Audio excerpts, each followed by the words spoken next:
दोस्तों, ये काल्पनिक कहानी है, आपके मनोरंजन के लिए बनाई गई है। आप इसे देखें, सुने और इसका आनंद लें। इसे सीरियस मत लें।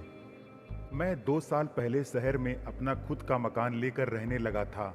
मेरे रहने के लगभग 3 महीने बाद हमारे पड़ोस के एक नए मकान में रूबी नाम की एक नई किराएदार और उसका पति रमेश आए थे।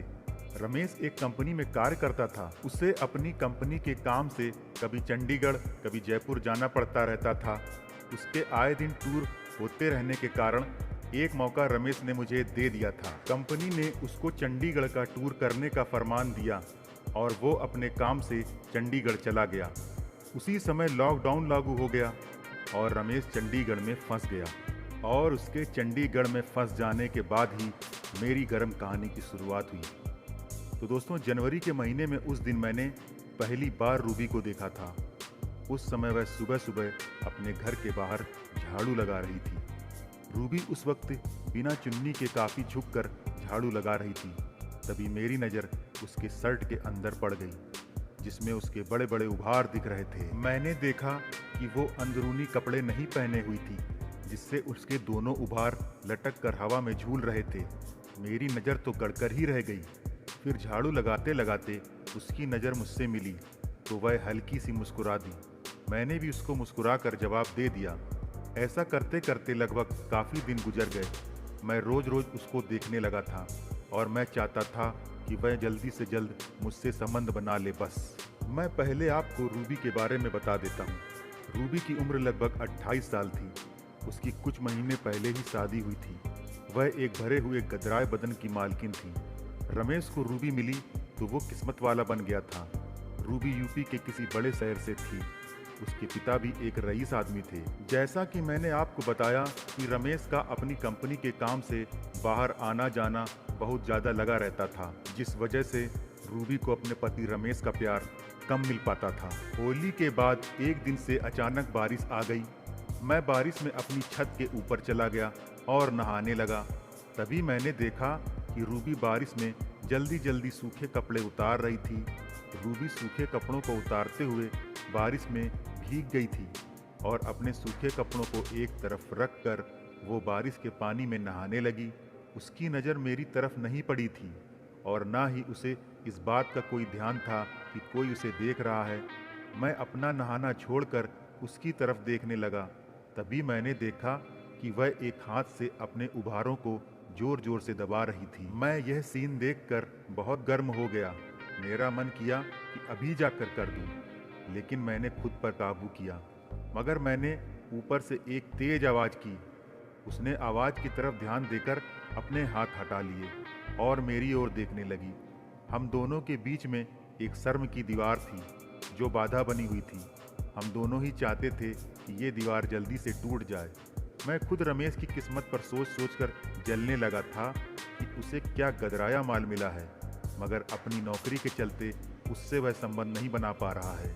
और फिर मैं उस दिन उसे देखता रहा और वो हल्की सी मुस्कान बिखेर कर चली गई। 1 घंटे बाद मैं रूबी के घर चला गया। उसके घर के दरवाजे खुले थे। मैं बेखौफ अंदर गया और उसे हाय बोला। वो मेरे इस तरह आने से एक बार तो चौंक गई, मगर अगले ही पल उसने मुझे हेलो बोलकर बैठने को कहा। मैंने बातचीत की कि बस मैं यूं ही आपसे औपचारिकता बस मिलने चला आया। आप अकेले बोर होती हैं तो मेरे घर आ जाया कीजिएगा। मेरी वाइफ तो वैसे भी आपकी सहेली है। वो बोली, हाँ, मैं भी यही सोच रही थी कि आपकी वाइफ को मुझे अपनी पक्की सहेली बनाना ही पड़ेगा। उसकी इस बात में एक गहरा अर्थ छिपा था जो मुझे समझ में आ गया। उसने मुझे चाय की कही तो मैंने हामी भर दी। चाय पीते हुए उससे काफ़ी बातचीत हुई और मैंने उसे अपना नंबर दे दिया कि आपको कभी किसी काम की ज़रूरत हो तो बेहिचक फ़ोन कर लीजिएगा। उसने नंबर ले लिया। 2 ही दिनों में उसने मेरी पत्नी के साथ गहरी दोस्ती कर ली। अब वो आए दिन मेरी पत्नी के पास आती और मुझे मुस्कुरा कर देखती। मेरी पत्नी से बात करती हुई रूबी कभी कभी मेरी तरफ अजीब नज़रों से देख लेती तो मैं मुस्कुरा कर उसे देख लेता था। फिर 18 मार्च को मेरी ससुराल से मेरी पत्नी का भाई मेरी पत्नी को लिवाने आ गया। मेरी पत्नी ने मुझसे कहा कि मैं कुछ दिनों के लिए अपने गांव जा रही हूं, आप अपना कैसे मैनेज करोगे। मैंने कहा, मैं बाजार से खाना खा लिया करूँगा। पत्नी ने सोचते हुए कहा, रूबी से कह देती हूँ, वो तुम्हारे लिए सुबह शाम का खाना दे जाया करेगी।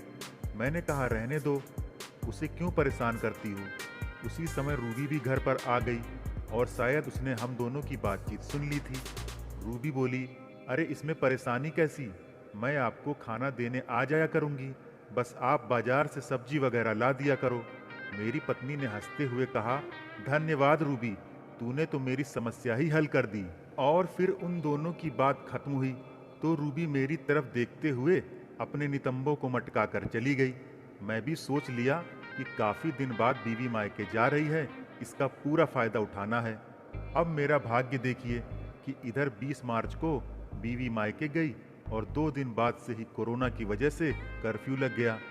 सभी अपने अपने घरों में बंद हो गए, मैं भी अपने घर में अकेला रह गया। एक और भी अच्छी बात यह थी कि लॉकडाउन लगने के पहले होली का त्यौहार था, इसलिए आजू बाजू के सभी किराएदार पहले ही अपने अपने गांव चले गए थे। सिर्फ रूबी अकेले रह गई थी। रूबी का पति भी बाहर फंस गया था क्योंकि वहां से वापस आने का किसी के पास कोई साधन उपलब्ध नहीं था। उसी शाम लगभग 5 बजे रमेश ने मेरे नंबर पर फ़ोन किया और बताया कि रूबी घर में अकेली है, उसके आसपास के घर में भी कोई नहीं है, तो आप या भाभी जी एक बार उसके पास जाकर बता देना कि कोई ज़रूरत हो तो फ़ोन कर ले। मैं तो खुद ही रूबी के पास जाने के लिए मौके ढूंढ रहा था। पहले ही खाने की वजह से यह मौका मेरी बीवी ने मुझे दे दिया था और अब खुद उसके पति ने मुझे उसके पास जाने के लिए कह दिया। मैं रूबी के घर गया तो मैंने देखा कि वह उदास बैठी थी।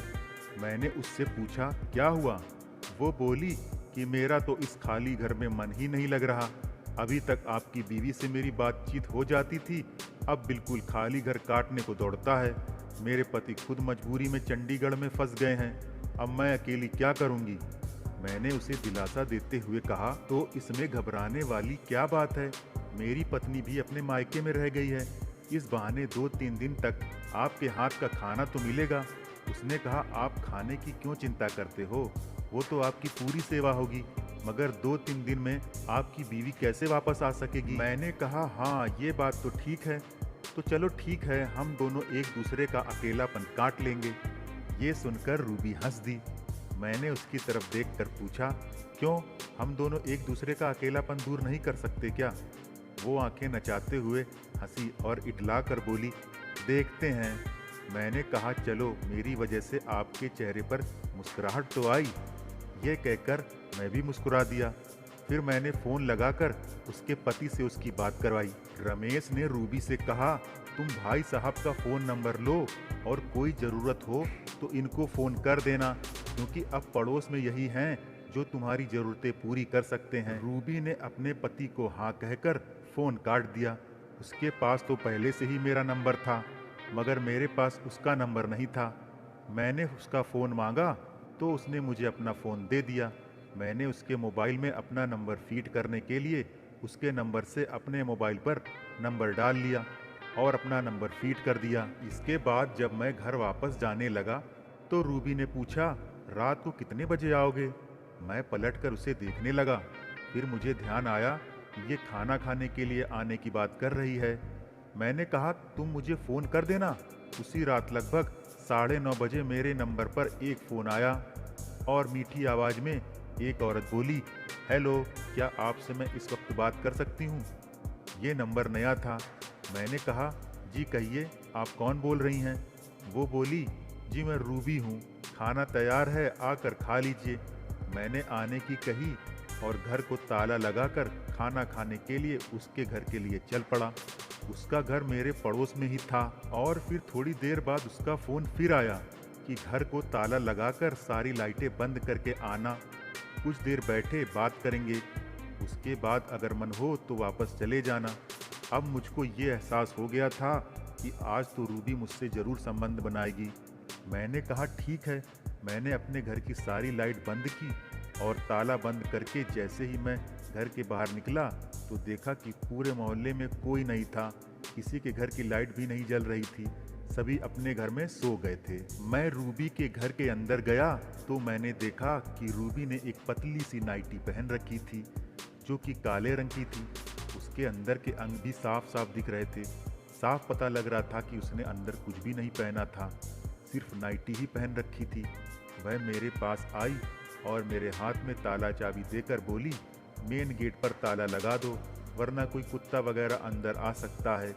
मैंने उसकी बात मानकर ताला लगा दिया और अंदर आकर दरवाजे की सिटकनी भी लगा दी। और फिर मैंने उससे कहा, मुझे खाना दे दो, मुझे जल्दी घर जाना है। रूबी ठिलाकर बोली, क्या बात है, घर जाने की बहुत जल्दी है, मेरे साथ थोड़ी देर बैठ भी नहीं सकते क्या? मैंने उसके उभारों को घूरते हुए कहा, मैं तो आपका गुलाम बन गया हूँ। आज क्या, मैं तो लॉकडाउन खुलने तक हर रात पूरी रात तुम्हारे साथ बैठ सकता हूँ। मुझे कोई जल्दी नहीं है, लेकिन मैं नहीं चाहता कि तुम्हें परेशान करूँ। रूबी ने आंख नचाते हुए कहा कि नहीं, तुम मुझे परेशान थोड़ी ना कर सकते हो, क्योंकि दीदी के नाते मैं तुम्हारी साली ही लगती हूँ, और आप तो जानते हो कि साली भी आधी घरवाली होती है। और फिर हम दोनों ने पहले खाना खाया, फिर रसोई में जाकर सभी बर्तनों को साफ करके वो बेडरूम में बैठ गई। मैं भी उसकी बगल में लेट गया। हम दोनों ने लेटकर बातें करने लगे।